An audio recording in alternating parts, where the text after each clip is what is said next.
Hmm. Hi, Okay. Hotek here, talking with faithful host Taylor, Archab, and Susie. Homeboy Banana Pants, his name is Anthony. And we got Birdman from England. And we've got audio only, rocking the audio. His name is Falcon, and he's wubba lubba dub dub. That's Kato. I want to talk about life's purpose, the big question. What is the meaning of life? Do people have a purpose, or what's your purpose, or whatever? We started making a video earlier. We had some technical difficulties. So let's take it from the top. My position is it's not that odd for a question whether it was a meaningful question to even ask or try to answer. My basic position is it seems that everything else we encounter in life or deal with, we link back to intentionality, but there's no master intentionality that provides a framework for that. So it seems as though there's a void there, that a failure to understand one's own self through the I mean, maybe you can understand your own body through the causal explanation of, well, my parents made me when they had sex, but that doesn't really explain your ontology. Why am I me, and what is my purpose, and if I have any, or am I just sort of uh, an emergent phenomena of a free will driven ecosystem? Sex. And I think sex is the Well, word. the meaning of life doesn't necessarily entail your personal, endeavors, does it? The meaning of life is a broader context, right. you know. But what I'm specifically arguing here is not why people exist, but in other words, how, given that I frame every event, every single thing I know, learn, do, see, whatever, through intentionality. In other words, either its utility to my intentionality, or its utility to other people's intentionality, or its data revealing other people's intentionality or my own. That we don't process anything except through some sort of observer's interest metric.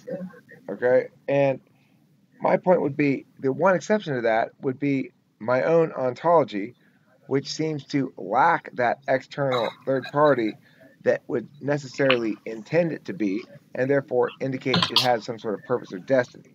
Now, my position is that thing, that necessary meta framework, or the answer to the question, how do I link to external intentionality as an existent thing rather than as a um, rather than as a an agent taking action, then the answer to the question is going to be there's an implied void there. There's no answer to the question, and that's where the big question lies. That's what defines it for me. Now, if it doesn't define it for you, that's fine. But I think if you actually think about it a lot, you'll determine that ultimately all the big questions of life, like what's the meaning of life, big philosophy related questions, boil down to, am I purposed or not, and if so, how?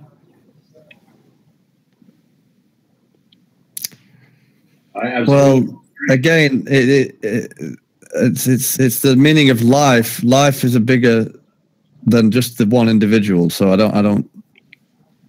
Okay, but I guess the meaning of life, as it is stated generally, refers to two possible things: the meaning of humans existing in general, or the meaning of my life. I am particularly talking in this video about the second of those two. Do you have any comments on that? Yeah, well, they're just that you imbue it with whatever meaning that you give it, because you're the one that conceives. You're the only person. Well, you're the person answering the question. You're the one that conceives of the meaning within your life. Okay, but what you're basically saying is there's no way to objectively determine any answer to the question because it's specific to you. But you're It's wrong about relative. that. But you're wrong about that, because what I'm trying to argue here is that there's an implied void there. I'm not saying we can deduce anything about how to fill it in terms of what the answer is. I'm talking about defining what the question is, and where and why the question, understanding the question, is prerequisite to even talking about it. I think you guys are saying the same. He's just being very careful to say it in a way that does not agree with you. Right. Okay. Yeah, I'm not entirely sure what you mean by void, really. Well, I've explained. I can't think of an example of anything other than my own being that I don't, or the being of another, that I don't think as its existence as being fundamentally either purposed or purposeful through intentionality, except my own being that links to no external intentionality from a causal perspective. So, it's like. Well, that's the one they're talking about in the question. That's the one they're talking about in the question. So it doesn't matter about that. All that matters is the meaning that you come up with for yourself. What do you mean that's the one they're talking about in the question? Well, so the question is, what is the purpose of someone's life? As an individual, what is the purpose of your life? Just because you can't ascertain some kind of fundamental but deeper, meaning that is you're actually detaching it from the question there, and because you are the fundamental of that question. Right. I agree, which brings us back to the point of there's no external source of the question or of purpose. But I'm not talking. It's like saying, "Hey, what do you want for dinner?" Listen. What I'm saying is this: I have relative absolutism via interlinking frameworks that are consistent with each other and or consistent within a meta framework of understanding that there are these interlinking frameworks, each of which links back to intentionality via the agency expressed in a given piece of data or via the utility expressed in a given piece of data, and that intentionality is framed either through my own intentionality or the intentionality of others. Now, this allows for relative pitch, okay? So if you imagine it in terms of a metaphor of music, it allows for me to know that a perfect fifth of the perfect fifth is correctly a perfect fifth without knowing what the beginning note is or the end note, okay? What I'm saying is, in music, there's 440A. That the lack of that 440A in terms of ontology is an evident void that demands addressing. I'm not saying I have an answer to the question. I'm saying I have an answer to helping us to define the question, and that is why. My warrant's been clearly stated. Right now, you're just being persnickety. Do you have anything to say about this? I think I just think that it was over my head, to be honest with you, but I suspect it was somewhat fallacious. Why? If it was, how can you? Because it's actually extreme. And the second sentence critique it on let me the explain. fallaciousness of reasoning. Let me explain. Yeah, well, because to be honest with you, it was too complicated, and I never saw its relevance to the question, because the question of, when it comes to the specific question of, what's the meaning of your life, that is just as simple as, what do you want for dinner? Okay, now let me tell you what you just did. You answered that the reason you're critiquing it is because it was too complicated and you never saw the relevance, and then you equated it to something entirely different as though it were profound. However, none of that shit addresses anything I said. And whether or not it's a reasonable question, it's something that people ask. My point is, I'm trying to discuss what it means to ask these questions, what people mean by it, and why they feel a need to ask these sort of questions. Why these questions exist? Do you dispute the existent nature of these questions? Well, but that's not the question, though, is it? You're just asking another question and saying, "Oh, why don't you answer this other question that I've got instead?" No, I'm saying if we're going to do argumentation, as you're attempting to do very ham-fistedly, that requires you to pin down on things, and I'll pin down as well. So I'm asking a question to pin your position down.